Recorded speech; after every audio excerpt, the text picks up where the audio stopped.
Tudingan panjang soal ijazah palsu terhadap Presiden ke-7 Republik Indonesia Joko Widodo memasuki babak baru. Para penasihat hukum Jokowi menyatakan telah mengantongi bukti kuat untuk membawa 4 orang ke jalur hukum terkait tuduhan tersebut.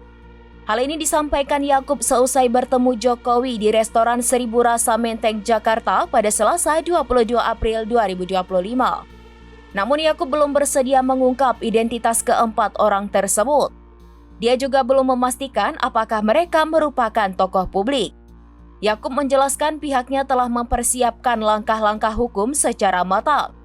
Kendati demikian, hingga kini belum ada perintah langsung dari Jokowi untuk menindaklanjuti proses hukum. Lebih lanjut, Yakup menambahkan diskusi terkait kemungkinan pelaporan atas dugaan tuduhan ijazah palsu masih terus berlangsung.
Download Tribun X sekarang, menghadirkan lokal menjadi Indonesia.